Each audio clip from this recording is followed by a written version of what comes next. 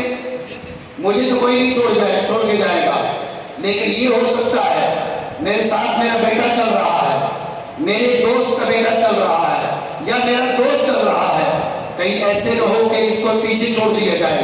آپ خود گاڑی میں بعد میں بیٹھتے ہیں، بیٹے کو پہلے بٹھاتے ہیں، میری بات سمجھ رہے ہیں؟ ایسا کیوں کرتے ہیں؟ اس لیے کہ آپ کو یہ بات معلوم ہے کہ یہ گاڑیوں کا قافلہ یہ مجھے ریسیو کرنے آیا ہے، میرے استقبال کو آیا ہے، لہٰذا مجھے چھوڑ کے چلے جائیں۔ ایسا تو نہیں ہو سکتا، لیکن میرے خادموں کو چھوڑ دیں، میرے خدمت گاروں کو چھوڑ دیں، میرے ساتھ میرے لڑکے ہیں، میرے دوست ہیں، میرے عزیز ہیں، میرے رشتہ دار ہیں، ہو سکتا ہے کہ نہ جانے ان کو، یہ انہیں پہچانے نہیں، توجہ نہ رہے، دھیان نہ رہے، اس لیے آپ اپنی ذات سے بڑھ کر اپنی اولاد کا، دوستوں کا، خدمت گاروں کا، خادموں کا لحاظ اس لیے کرتے ہیں تاکہ جو پروٹوکول آپ کو مل رہا ہے وہ اس پروٹوکول سے آپ کے یہ دوست، احباب، عزیز، رشتہ دار، بیٹے، اولاد یہ محروم نہ ہوں۔ آپ بعد میں گاڑی میں چڑھتے ہیں، ان کو پہلے گاڑی میں بٹھاتے ہیں۔ پتہ نہیں آپ سمجھے ہیں، مجھے سمجھانا پڑے گا۔ مصطفیٰ کریم جانتے تھے، اور مصطفیٰ کریم کا رب بھی جانتا تھا اور جانتا ہے کہ ان کی مجبوری ہوگی اور مجبوری ہے، حضور کا نام لینا ان کی مجبوری ہے، نہیں لیں گے تو پھر اسلام کا دعویٰ باطل ہو جائے گا۔ قادیانی آج بھی باوجود اس کے کہ ان کا اس کا اسلام سے کوئی تعلق نہیں، اس کے باوجود حضور کا نام لیتا ہے، اس لیے کہ حضور کا نام نہ لے تو پھر اسلام سے تعلق تو خود مٹ گیا، حضور کا نام لینا مجبوری۔ بات پہ توجہ فرمائیے گا، حضور کا نام لینا کلمہ اسلام پڑھنے والوں کی مجبوری، اپنے آپ کو مسلمان کہنے والوں کی مجبوری۔ حضور کا نام تو لیں گے، ضرور لیں گے، لیکن رب جانتا تھا، جانتا ہے، مصطفیٰ جانتے تھے کہ یہ لاپرواہی کریں گے تو میرے بیٹوں اور میری بیٹیوں کے بارے میں کہیں۔ بات سمجھے نہیں؟ ان کی لاپرواہیاں، ان کی کوتاہیاں، ان کی مزاج کی بادشاہیاں وہ میری اولاد کے بارے میں ہوں گی، اور نساء انا کے اندر جس ہستی کو میں داخل کر رہا ہوں ان کے بارے میں ہوں گی۔ اس لیے رب کریم نے اپنے حبیب پر قرآن عظیم کی آیت اس اسلوب سے اتاری، مصطفیٰ کا ذکر بعد میں رکھا، بیٹے پہلے آگے، عورتیں بھی پہلے آگے۔ مصطفیٰ کی بات کرتے ہو، حضور کی بات کرتے ہو، مسلمان ہو تو تمہیں کرنا پڑے گی، لیکن سنو، مصطفیٰ کریم کی بات کرنے سے پہلے رب نے مصطفیٰ کے بیٹوں کی بات کی ہے اور مصطفیٰ کی عورتوں کی بات کی ہے، ان کے بعد مصطفیٰ کی ذات کی بات کی ہے۔ جو شخص مصطفیٰ کی بات کرتا ہے اگر اس بات میں سچا ہے، اسے مصطفیٰ کے بیٹوں کی بھی بات کرنا پڑے گی، مصطفیٰ کی عورتوں کی بات کرنا پڑے گی۔ اس لیے اللہ رب العالمین نے پہلے بیٹوں کو اس کا ذکر فرمایا، پھر عورتوں کا ذکر فرمایا، پھر فرمایا وَأَنفُسَنَا وَأَنفُسَكُمْ۔ چلو خود بھی آ جاتے ہیں، خود بھی آ جاتے ہیں، نہ تو ابناءنا